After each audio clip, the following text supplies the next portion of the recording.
Շնորհակալություն։ Իմ ունեցած հարցերի մեծ մասը հնչեց, բայց լրացուցիչ պարզաբանումների կարիք կա, պարոն Միրումյան։ 50 միլիարդը դուք ասացիք արդեն, բայց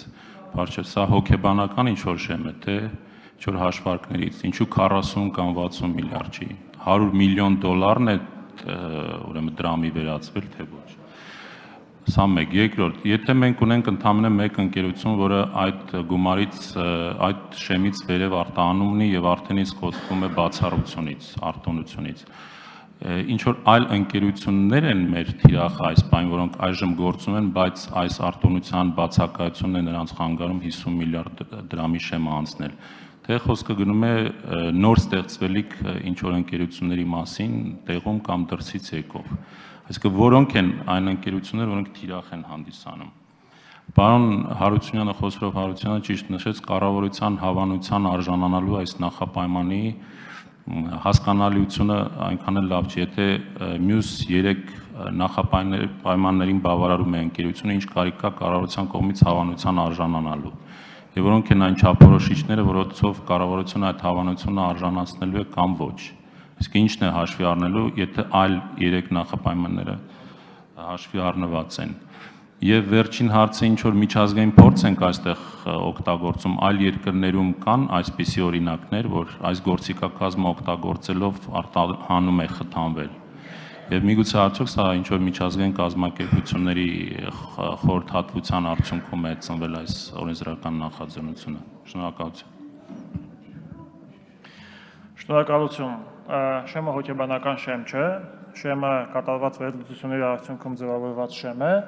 այն նկատառումներից ելնելով, որպեսզի մենք մի կողմից ներգրավենք հնարավորինս մեծ ծավալի ներդրումներ եւ ունենանք արտահանման գործընթացի արտահանման ծավալների էական աճ, իսկ մյուս կողմից, որպեսզի արդեն իսկ գործող կազմակերպությունները հնարավորություն չունենան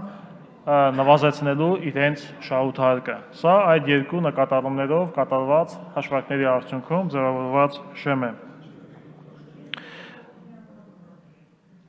Միջազգային փորձի հետ կապված միջազգային պրակտիկայում կիրառվում են շահութարկի տարբերակված դրույքաչափեր տարբեր նպատակներով, մասնավորապես որոշակի ոլորտների կամ կոնկրետ որոշակի ոլորտներում տնտեսական գործունեությունը խթանելու նպատակով եւ կատարված ձեռք բերված շահույթը կրկին կազմակերպություն ներդնելու նպատակով, արտահանման ուղղվածության մասով 2% շահութարկի դրույքաչափի կիրառության պրակտիկա առհասարակ ինձ հայտնի չէ, պարզապես սա այն միակ հարկատեսակն է շահութարկը, որով արտահանման հետ կապված կարող են խթան առաջարկել մեր պոտենցիալ ներդրողներին։ Այսինքն, եթե մենք խոսում ենք այն մասին, որ արտահանվող ապրանքների մասով ավելացված արժեքի հարկ եւ ակցիզային հարկ չի հաշվարկվում, ապա տնտեսական գործունեությունից բխող միակ հարկատեսակը դա շահութարկն է, որով կարելի է տվյալ տնտեսավարող սուբյեկտներին խթանել, ներգրավել, որպեսզի ինքը ներդրումներ կատարի եւ իրականացնի արտահանման ծրագիր։ Այո, մենք ակնկալում ենք, որ հիմնականում արտերկրից կարող են կատարվել համապատասխան ներդրումներ Հայաստանի Հանրապետությունում, հաշվի առնելով նաև այն հանգամանքը, որ մասնավորապես օրինակ Ռուսաստանի Դաշնությունը հակա օֆշորացման վերաբերյալ համապատասխան օրենսդրություն է ընդունել, որի իմաստը կայանում է նրանում, որ բոլոր այն դեպքերում, երբ որ ռուսական կազմակերպությունների կամ սեփականատերերի վերահսկողության տակ գտնվող կազմակերպությունները արտերկրում վճարել են շահութարկ ավելի ցածր դրույքաչափով, քան Ռուսաստանի Դաշնությունում ձևավորված շահութարկն է, ապա տվյալ կազմակերպությունները պարտավոր են տարբերությունը վճարել Ռուսաստանի Դաշնությունում։ Այսինքն մենք կարծում ենք, որ նման իրավական դաշտի ձևավորման պայմաններում մասնավորապես այդ օրինակի պայմաններում կարող են լինել համապատասխան ներդրողներ, որոնք որ հետաքրքրություն կունենան Հայաստանում կատարելու այդ լրացուցիչ ներդրումները եւ ապահովելու Հայաստանի Հանրապետությունից ապրանքների, ծառայությունների, աշխատանքների արտահանման լրացուցիչ ծավալ։ Շնորհակալություն։ Արձագանքի համար Լևոն Մարտիրոսյան։ Պարոն Միրումյան, շնորհակալություն 3 հարցին պատասխանած կառավարության կողմից հավանության արժանանալու այս նախապայմանը, սա ինչ որ ընթացակարգ է ենթադրում հատուկ, թե ուղղակի ձևական բնույթ է կրելու, եթե մնացած նախապայմանները բավարարված են։ Իմաստը ո՞րն է իրականում։ ինքը ձևական բնույթ չի կրելու, ինքը համապատասխան ընթացակարգ է, նախատեսված են համապատասխան չափանիշներ, մասնավորապես ներդրումների ներգրավում, աշխատատեղերի ստեղծում,